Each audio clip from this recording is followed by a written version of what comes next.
नमस्कार तुमकां सगळ्यांक येवकार। आमकां खबर आसा की गोंयांत 2027 विधानसभेचें इलेक्शन आसा। ह्या काळान जायते पक्ष जे आसात ते गोंयांत आतां मोर्चे बांदणी करपाक सुरवात तांणी केल्या। मात एक पक्ष सातत्यान गोंयांत आसा, जरी तेंचे आमदार आमकां दिश्टी पडूना तरी त्या पक्षाक एक फाटभूंय आसा, ते गोंयांत तांचें काम चलता, तो म्हणजे शिवसेना पक्ष। आनी आतां शिंदे गटान शिवसेनेच्या गोंयांत हांगासर तयारी केल्या आनी ते गोंयची जबाबदारी जांचेर आसा, शिवसेना संपर्क प्रमुख अशें आनी शिंदे गटाचे फुडारी, आदले महाराष्ट्राचे मंत्री, खासदार, ज्येष्ठ फुडारी अशी तांची वळख आसा, ते म्हणजे गजानन किर्तीकर साहेब आमच्या ह्या चॅनलमध्ये आजच्या या संवादात मी तुमचं स्वागत करतो। मी पण आता व्हॉइस ऑफ गोय त्यांचे जे प्रेक्षक आहेत त्या प्रेक्षकांचं मी या ठिकाणी स्वागत करतो आणि शिवसेनेचं भूमिका, शिवसेनेचा आवाज आपल्या समोर पोचवण्यासाठी या ठिकाणी व्हॉइस ऑफ गोयने आम्हाला जी संधी दिली त्याबद्दल आपले आभार मानतो। आपलेही आभार, आपण आपचा वेळ आम्हाला दिला। साहेब 2027ची निवडणूक गोव्यात आता होणार आहे। जसं मी म्हटलं की शिवसेना पक्ष हा खूप पूर्वीपासून गोव्यात त्यांचं काम चालतं, जरी आमदार निवडून आले नाहीत झालं तरी। आधी पण बाळासाहेब ठाकरे पण यायचे गोव्यात। आता तुम्ही, तुमच्याकडे शिंदे गट, तुमच्याकडे जबाबदारी गोव्याची दिलेली आहे, तुम्ही गोव्यात येता, संघटनेचं काम बघता। गोवा राज्य आणि इथलं राजकारण ह्याबद्दल तुम्हाला काय वाटतं आणि तुम्ही वारंवार आता गोव्यात येता, काय सांगाल?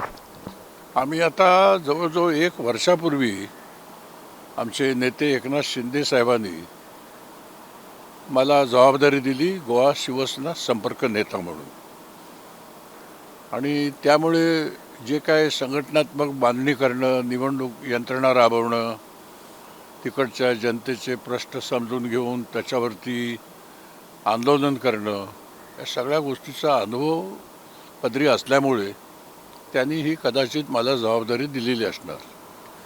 त्या दृष्टीने आमचा प्रयत्न चालू आहे सांघिक। आम्ही गोव्याकडे अशा दृष्टीने बघतो, आम्ही महाराष्ट्रातली मंडळी, की एक सांस्कृतिक साम्य आहे। आमचं छत्रपती शिवाजी महाराज जसं आराध्य दैवत महाराष्ट्राचं आहे तसं आम गोमंतक वासियांचं देखील आहे। त्याचप्रमाणे भाषा, आमची अस्मिता ही समान आहे। आम्ही विचार करतो की हजारो किलोमीटर दूर असणारे आपवाले, तृणमूलवाले या ठिकाणी येतात, निवडणूक लढतात, जिंकतात काही ठिकाणी। मग आमचं हे जे सांस्कृतिक नातं आहे त्यामुळे, आणि सगळ्यात महत्त्वाचं म्हणजे की ज्यावेळेला पोर्तुगीज राजवट होती इथे, त्यावेळेला त्या राजवटीला कंटाळून पुष्कळशे गोमंतकवासीय आपलं मूळ गाव, मूळ शेतीवाडी, घरदार सोडून हे मुंबईला स्थलांतरित झाले आणि तिथे विसावले, तिथे मर्ज झाले ते। परंतु त्यांची ओढ होती आपल्या गोव्याबद्दल, आणि आज ते आमच्या कक्षेमध्ये आहेत मुंबईमध्ये। तर आता शिवसेना हा जो पक्ष आहे बाळासाहेबांनी स्थापन केलेला, तो मुळात मुंबई शहरात मराठी माणसांची जी अवहेलना होते, मराठी माणसांचा अपमान होतो, त्यांना नोकरीमध्ये संधी मिळत नाही, त्याला दुय्यम स्थान मिळालं जातं, या सगळ्या गोष्टीला प्रचंड अशा तऱ्हेचा तीव्र विरोध आणि संघर्ष बाळासाहेबांनी केला। आता त्याच्यावरती आम्ही मात केली, आम्ही त्याच्यात सुधारणा करून मराठी माणसांना सन्मानाचं स्थान आणि मान आम्ही मिळवून दिलं, संघर्ष करून। राजकारण नंतर आलं, हिंदुत्व नंतर आलं, पण मूळ आमचा गाभा जो आहे बाळासाहेबांनी शिकवलेला, की स्थानिक जो आहे भूमिपुत्र त्यांचा सन्मान राखला गेला पाहिजे। आज जवळजवळ ही परिस्थिती गोव्यामध्ये आहे। इकडे एक आंतरराष्ट्रीय पर्यटन केंद्र आहे, परदेशी पर्यटक येतात, इकडची अर्थव्यवस्था जी आहे हे सगळं पर्यटकांवरती अवलंबून आहे। परंतु ह्याच्यातून निर्माण होणारे उद्योग, ह्याच्यातून निर्माण होणारे हॉटेल, ह्याच्यातून निर्माण होणारे टॅक्स्या वगैरे, या सगळ्या गोष्टीमध्ये इकडचा भूमिपुत्रांचा जो स्थान आहे तो दुय्यम आहे तो. आणि हा अन्याय चालू आहे अगदी. परप्रांतीय येतात, नोकरी इकडच्या आस्थापनेमध्ये बळकावतात, कॅसिनो चालतात, जुगार चालतो, त्याचे मालक सगळे नॉर्थ इंडियाचे. ह्या सगळ्या गोष्टी बघितल्यानंतर आणि सगळ्यात महत्त्वाचं आणखीन एक पुन्हा नवीन प्रकार सुरू झाला की आमचे कुलाघरं जी आहेत, वर्षानुवर्ष परंपरागत शेती व्यवसाय करणारा जो वर्ग आहे तो आता भूमिहीन होत चाललेला आहे. त्यांचं सेटलमेंट झोनमध्ये त्या जमिनीचं रूपांतर. आमचं मूळ उद्देश असा आहे शिवसेनेचं की इकडच्या भूमिपुत्रांना मान देणं, त्याला नोकरीमध्ये प्राधान्य मिळवून देणं, इकडच्या भूमिपुत्राचा मान सन्मान इथे मिळाला पाहिजे त्याच्यावरती संघर्ष करणं आणि कुलाघरांची जमिनी जी सेटलमेंट झोनमध्ये रूपांतरित होतात त्यांना खीळ घालणं. गुन्हेगारी देखील पर्यटन केंद्र असल्यामुळे इथे वाढलेली आहे. त्याच्यावरती नियंत्रण या सरकारचं किती आहे मला माहिती नाही, मी त्याच्यावरती आरोप करणार नाही, कारण मी स्वतः गृहराज्यमंत्री असल्यामुळे ते नियंत्रण कसं ठेवायला पाहिजे इकडच्या सरकारच्या मंत्र्यांनी जाणलं पाहिजे. आमचं कसं आहे की हा जर आमचा भूमिपुत्राचा लढा आहे, हा आम्ही पुढे कुठल्याही परिस्थितीत नेणार. कुलाघरं जे रूपांतरित होतात त्याच्यावरती आम्ही बंधन आणणार. इकडच्या गुन्हेगारीवरती आम्ही पूर्णपणे त्या ठिकाणी बंदोबस्त करणार. अशा तऱ्हेचा आमचा उद्देश या ठिकाणी येऊन काम करण्याचा आहे. साहेब, तुम्ही आता जे सांगितलं म्हणजे मुंबईत कोणते मुद्दे घेऊन शिवसेना पक्ष उभा राहिला, अस्मिता असेल, मराठी माणसावर होणारा अन्याय असेल, तशीच काहीची स्थिती तुम्ही म्हणता की गोव्यातही आहे आणि ती सुधारणं अपेक्षित आहे आणि त्यासाठी तुम्ही काम करणार.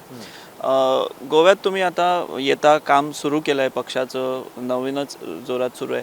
संघटनेचं काम कसं सुरू आहे? कारण संघटना जर अस्तित्वात नसेल तर आपण सत्तेपर्यंत जाऊ शकत नाही, कुठच्या पदापर्यंत जाऊ शकत नाही. त्या दृष्टीनं तुम्ही काय नवीन बदल किंवा हे सगळे मुद्दे विचारात घेऊन त्या अनुषंगानं काही स्ट्रॅटेजी काही करणार? नाही, बरोबर आहे, चांगला प्रश्न आहे तुमचा. आम्ही काय केलं, आम्ही आता नुसतं आपला हवेमध्ये हातवारे करायचे नाहीत, आम्हाला प्रत्यक्ष जनतेपर्यंत पोचायचं आहे. त्यावेळेला ग्रासरूटला संघटना तुमची मजबूत असली पाहिजे. आम्ही वर्षभरामध्ये सर्वेक्षण करतोय, त्या सर्वेक्षणातून आम्हाला आढळलं की बाबा प्रचंड चीड आहे. आजचं जे सरकार आहे हे निरंकुश आहे. ह्या सरकारचा विरोधकाचा आवाज क्षीण करून टाकलेला आहे या सरकारने. म्हणजे 25 आणि 15 असे सत्ताधाऱ्यांचे 25 आणि विरोधकांचे 15 अशी संख्या होती, ती झाली 33 आणि 7. म्हणजे आवाज दाबला विरोधकांचा, त्यामुळे मनमानी सुरू झाली कारभारामध्ये.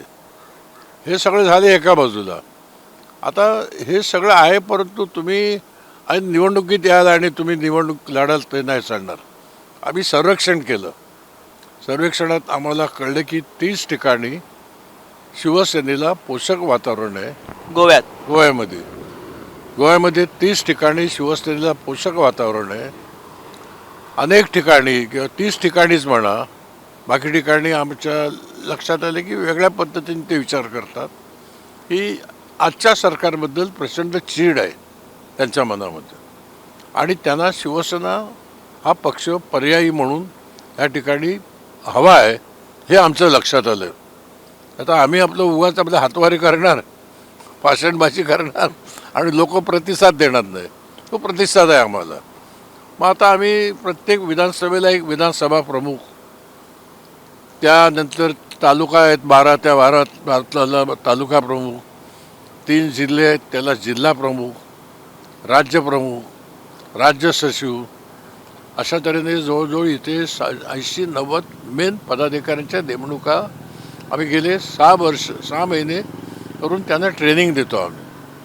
आणि हे सगळं असताना हा जो महाराष्ट्रातला वर्षानुवर्ष काम करणारा शिवसेनेचा जो कार्यकर्ता, नेतृत्व करणारा हा जो उच्च पदाधिकारी आहे, त्याला आम्ही इथे संपर्क प्रमुख म्हणून ठेवलेले. त्याचा अनुभवाचे त्याच्या एकंदरीत कार्यपद्धतीची सगळी शिकवण ते इकडच्या लोकांना देतात. एका विधानसभेला 25, 30 किंवा 30 जास्तीत जास्त एवढ्या याद्या असतात, बूथ असतात एका विधानसभेला. आपल्याला माहिती आहे कुठे 25,000 मतं असतात, कुठे 22, कुठे 30.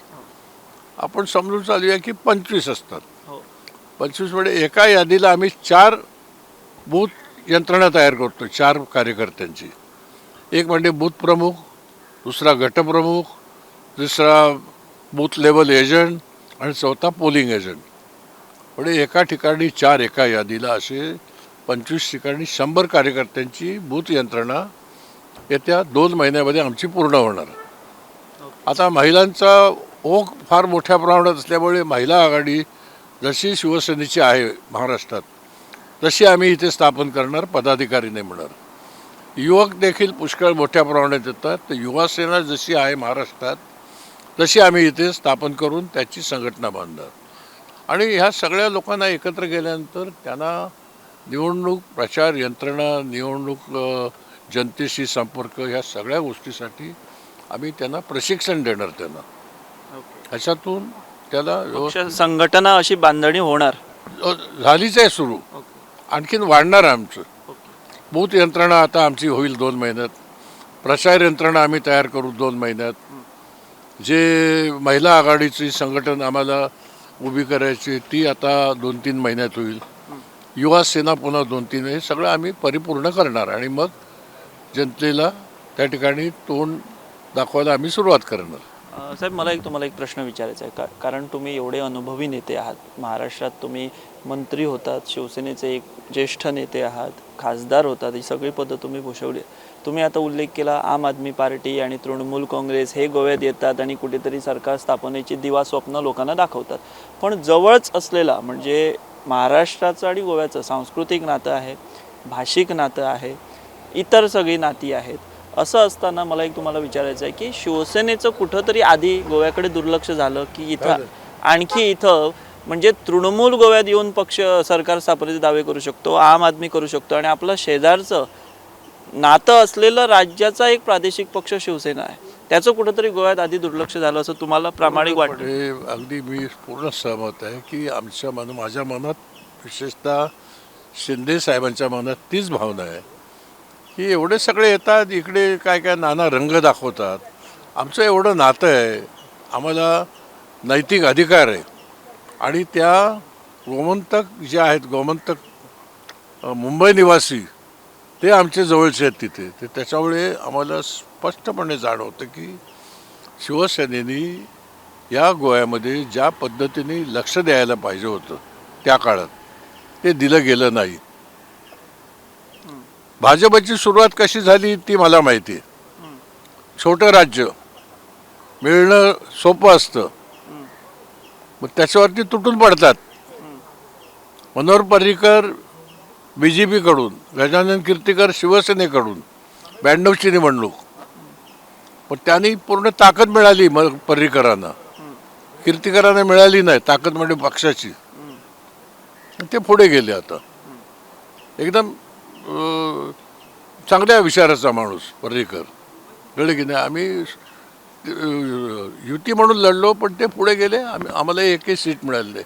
शिवसेनेचं पूर्णपणे दुर्लक्ष झालं हे 100% खरं आहे आणि आता आम्ही पूर्ण ताकदीने उतरलेलो आहे. ज्यावेळी तुम्ही आता आम्ही अशा युगात आहोत की पारंपरिकता वगैरे सगळं आहे, पण एक जेनझी म्हणून एक पिढी आलेली आहे, नवीन तरुणांची नवे विचार, नवे तरुण, नवीन माध्यमं आता आलेली आहेत. म्हणजे पारंपरिक प्रचाराला फाटा देत ही नवी माध्यमं आली आहेत. सो ह्याकडे युवा पिढी जी आहे तिच्याकडे तुम्ही कशा प्रकारे पोचाल, काय कार्यक्रम घेऊन जाल, कोणते मुद्दे मांडाल? आम्ही युवकांचा सगळ्यात महत्त्वाचा म्हणजे त्यांचा शैक्षणिक दर्जा जो आहे तो दिवसेगण तो वाढत गेला पाहिजे, घसरून तर चालणारच नाही. शैक्षणिक स्थिती काय आहे गोव्यातल्या ह्या राज्याची, ही गंभीर आहे तशी बघायला गेलं. शिक्षणामध्ये एक्सप्लॉयटेशन चालतं, त्याला हे युवक बिचारे तोंड देतात. स्पर्धा परीक्षा होतात, त्या स्पर्धा परीक्षेचे पेपर लीक होतात, त्याच्यामुळे त्यांचं भवितव्य धोक्यात येतं. म्हणजे विद्यार्थ्यांच्या दृष्टीने हा विषय पहिला. त्याच्यानंतर सुसज्ज तऱ्हेचं शिक्षण घेतल्यानंतर माझ्या भूमीमध्ये इथे होणारे जे उद्योग आहेत, व्यापार उदीम आहे, त्या ठिकाणी मला अग्रक्रमाने नोकरी मिळेल की नाही. तर स्थानिक युवक बेरोजगारांना गोमंतकात होणाऱ्या उद्योगामध्ये, कारखान्यामध्ये, ऑफिसमध्ये नोकरी 80% जास्त मिळाली पाहिजे, हे आमचं ध्येय आहे. ते आम्ही मुंबईला राबवलं, महाराष्ट्रात राबवलं, ते आम्ही इथे राबवणार. ते आम्ही करणार नक्की 100%. आणि युवकांना आमच्याबद्दल, आमच्या संघटनेबद्दल आपुलकी वाटून युवकांमधलंच काही नेतृत्व त्या पक्षासाठी काम करू लागलं, तर त्या दृष्टीने आमची त्या ठिकाणी चाचपणी चालू आहे. युवा सेना आपण स्थापन करतोय झेन जीवाल्यांसाठी. अशा तुमचा विचार पुढे आहे. गोव्यात हल्ली काही वर्षांमध्ये एक मुद्दा येतोय की गोव्याच्या संस्कृतीवर घाला पडतोय. मग आपलं कसिनो असेल किंवा चुकीच्या पद्धतीने पर्यटन प्रमोट करणं, गोव्याचं पर्यटन हे कुठेतरी चुकीच्या पद्धतीनं जगासमोर मांडणं, त्यामुळे गोव्याची ओळख ही बदलत चालली आहे आणि इथे जुगारी राज्य अशी ओळख होतीये. सो हे तुम्ही महाराष्ट्राची लोक हे गोव्याकडे बघताना कसा विचार करता त्याच्याकडे? आम्हाला त्रास होतो, दुःख होतं. एवढं म्हणजे ही पावनभूमी आहे. म्हणजे आपण ह्यांचे मंगेशी, नागेशी, त्याच्यानंतर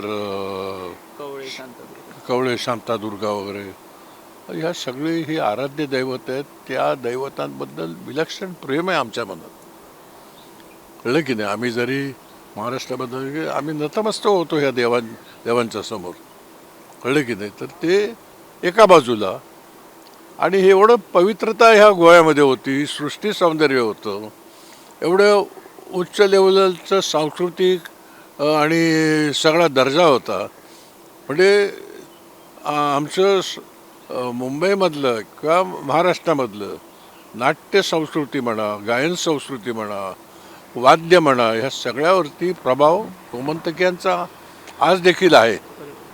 एवढं सगळं असताना आज त्याला वेगळी कलाटणी मिळायला लागली. जुगार कुठे खेळायचं आहे तर गोव्यात खेळायचं आहे, चला कॅसिनोमध्ये, हे प्रकार सुरू झालेले आहेत. आता दारू तर देशात सगळीकडे मिळते, गोव्यात अशी विशेष काय दारू असते? दारू स्वस्त असते म्हणतात, कारण टॅक्स कमी लावला आहे म्हणून. दारू इकडून तिकडे नेणाऱ्यांची संख्यासुद्धा कमी होत चाललेली आहे.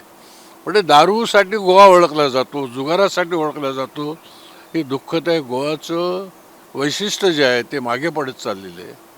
आणि ते गोव्याचं जे वैशिष्ट्य जे पुनर्जीवित करण्यासाठी आम्ही त्या दृष्टीने आमच्या पद्धतीने पूर्णपणे ह्या पक्षाच्या मार्फत आम्ही काम करत राहणार.